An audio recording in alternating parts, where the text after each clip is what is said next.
3 مرتبے صبر کرنے والوں کے لیے، صبر کرنے والوں کو اللہ تبارک و تعالی نبیوں کے ساتھ اٹھائے گا۔ پہلا فرمایا کہ وہ شخص جو اپنی بد زبان عورت کی وجہ سے پریشان ہو اور صبر کرے تو اللہ تبارک و تعالی اسے حضرت لوط علیہ السلام کے ساتھ اٹھائے گا۔ اور دوسرا فرمایا کہ وہ عورت جو اپنے شوہر کی تکلیف اور سختیوں کو برداشت کرے اور صبر کرے تو اللہ تبارک و تعالی حضرت آسیہ علیہ السلام کے ساتھ اٹھائے گا۔ اور آسیہ وہ ہیں کہ جس کا اللہ تبارک و تعالی نکاح حضرت محمد مصطفیٰ صلی اللہ علیہ وآلہ وسلم سے کریں گے۔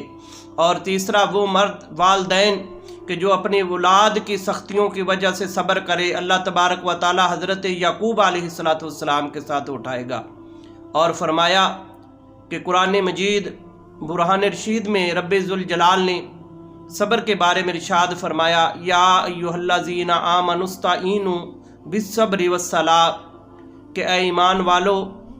نماز اور صبر سے مدد لو۔ یعنی اگر صبر کرو گے تو اللہ جل شانہ وہ مرتبہ اور مقام عطا فرمائے گا کہ جو انسان نہ نمازوں سے ملتا ہے، نہ سجدوں سے ملتا ہے، نہ تسبیح و تحلیل سے ملتا ہے، صبر سے جو مرتبہ اور مقام ملتا ہے وہ کسی عبادت سے نہیں ملتا۔ فرمایا کہ یہ 3 خوش نصیب لوگ ہیں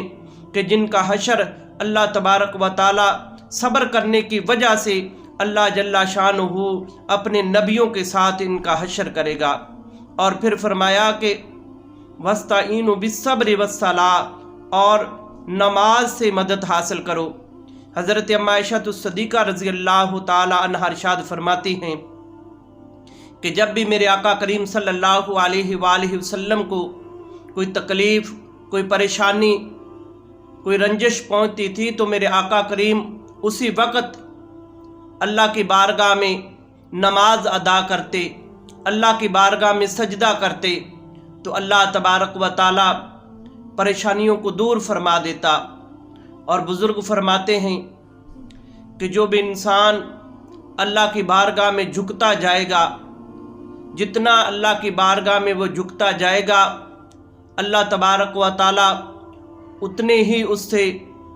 تکلیف اور بوجھ اللہ تبارک و تعالی نیچے گرا دے گا۔ اور فرمایا کہ دیکھو کس طرح حضرت خواجہ ویس کرنی رضی اللہ تعالی عنہ نے صبر کیا، اور اللہ تبارک و تعالی نے پھر کیا اجر عطا فرمایا کہ وہ نبی جس کے لوگ دیوانے تھے اور میرا آقا کریم صلی اللہ علیہ وآلہ وسلم اپنے حضرت خواجہ ویس کرنی کے گیت گاتے تھے۔ حدیث پاک میں آتا ہے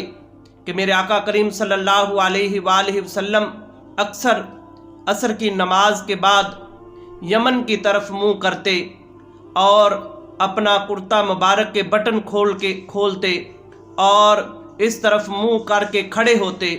تو صحابہ کرام پوچھتے کہ یا رسول اللہ اس کی کیا وجہ ہے؟ تو میرے آقا کریم صلی اللہ علیہ وآلہ وسلم ارشاد فرماتے کہ یمن میں